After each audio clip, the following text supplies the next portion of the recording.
this one, I wanted to cover another really essential topic to know and understand as a hacker. This is going to help you not just for automation and debugging some potentially annoying issues and everyday Linux use, but it's also going to help you a lot on privilege escalation. Now, a lot of times you get initial access on a box. You maybe go to dev SHM or maybe the /temp directory. You upload your Linux priv checker. It comes back with a bunch of information, which I'll make another video on that, breaking that down. But particularly, I wanted to focus on file permissions, making things executable, who has ownership, who has what access to what file. This is stuff that's essential for privilege escalation and just understanding what the heck is going on in your Linux box as well for your Linux environment. So the way we'll tackle that is let's look at some of the common files on my system here, some of the files that I have. One thing I will say, if you create a file, whatever account you create that file as, by default, is the owner of the file, and the group that it's in is the group owner of that file. So I'm on my Kali account right now. If I were to create a file, let's just do that, right? We'll use touch to do it. Create this file .text. Now, if I look at that file, I can see a number of things, right?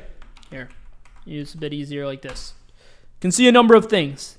I can see the owner of the file. Like I predicted, the Kali account is the owner.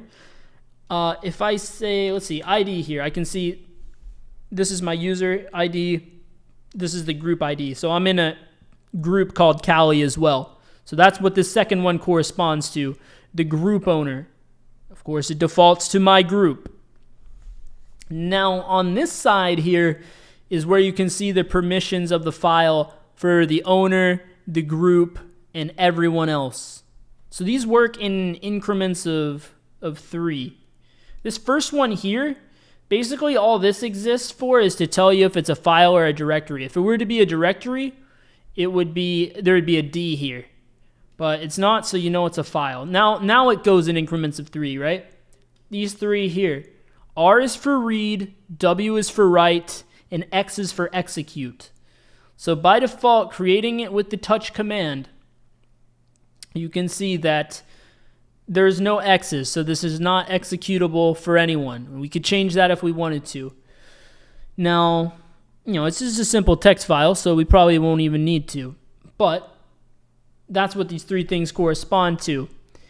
This first chunk of 3 corresponds to the file owner. Now, as we see here, I am the file owner. The Kali account is the file owner.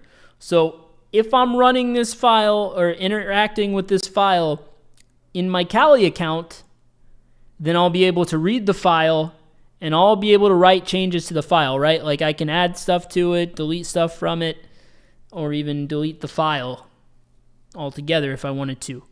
Why? Because I have the permissions to do so. I can do anything except execute it.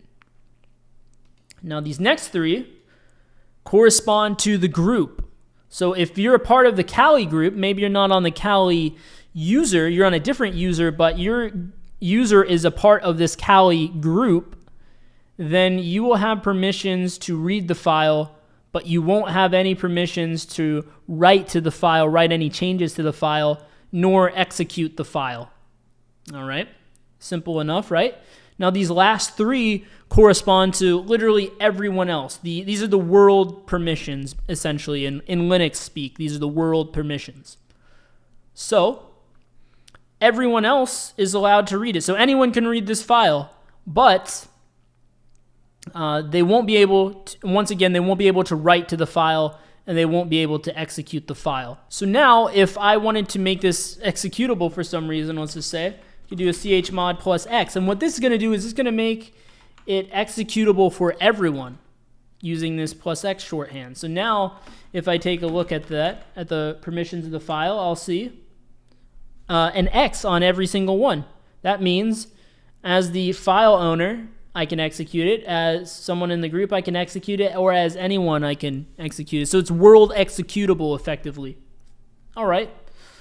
So that's how you can do that. And how, like, if I wanted to just change it, see, that's a shorthand, right? Say I only wanted to make it executable for the people in the group as well as the file owner. That's when the numbers, the different numbers come into play. And you can, there's some sites you can use. I can maybe show you one that I have in my notes here. There's some sites that can help you determine what number code you need to do. Let's see if I have that really quick. Permissionscalculator.org. Here, I'll copy it so you guys can see. This one right here. Go here, permissionscalculator.org. We can pull that up really quick and to showcase that. You can memorize it, of course, but I'm always of the mentality that if you can get away with not memorizing it, it's great, right? Here's what's great about this with these codes. Let's take that example that I just gave, right? Let's say we want to make it executable for the user and the group, but not world executable. And also, let's take into account what we had before. We want it to be readable and writable by the owner, and also readable but not executable by the group, and readable by everyone, right? So anyone can read it. If you're the user, you can do anything with it. If you're in the group, then you can just read or execute. So this is what we need right here, 754. So let's do that. So if I wanted to make these exact permissions on this file, I would just do chmod 754 on this file. So now, if I take a look at it, I'll see exactly the permissions that I wanted. So yeah, pretty nice, pretty handy, right? I would definitely recommend bookmarking this one. It's really good. Let's take a look at the, famous Etsy password file. Oops, I don't want to cat it. I want to look at the permissions. So here we go. This one is owned by the root account and part of the root group, and anyone can read it. However, only the root account can write to it, and it's not an executable one. It's just like a text file, basically.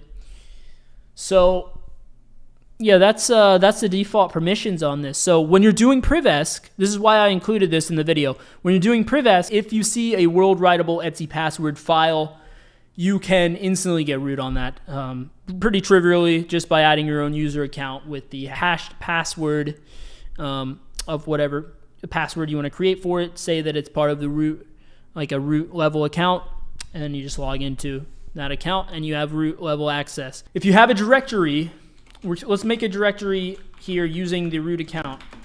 If we create a directory on the root account, even if it's in the home directory of the Kali account, by default it's going to be a root account.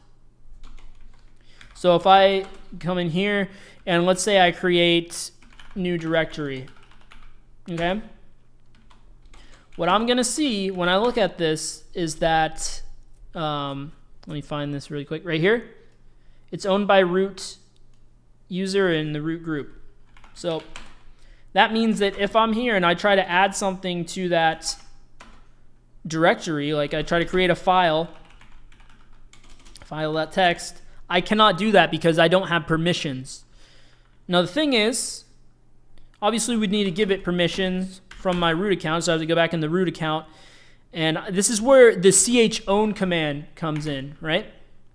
To change ownership. After you specify this, you got to say what account you want to give access ownership for. So my Kali account in this case, and then the folder or file that you want to give ownership to. So new directory, right? Let me navigate to that file or location first to make this simpler. So chown Kali new directory, right?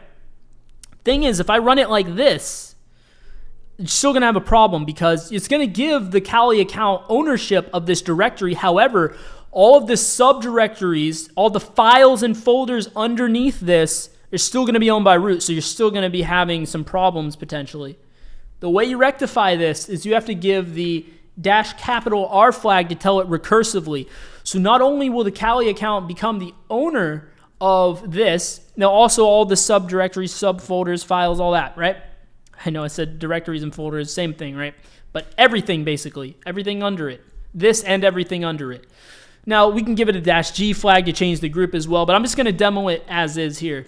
So if I were to run this, now when I take a look at the ownership here, you can see the Kali account is now the owner here. And if I go into the new directory, I can actually create that file that I tried to create earlier.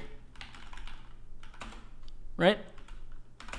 I really wanted to touch on all the stuff that came to mind under this kind of dense topic. So yeah, I hope this video was of help to you. Definitely let me know down in the comments section below what you guys thought. You know, give me the like, subscribe for more content of this nature. Definitely helps with the algorithms, lets me know you're interested, and I will see you guys in the next video.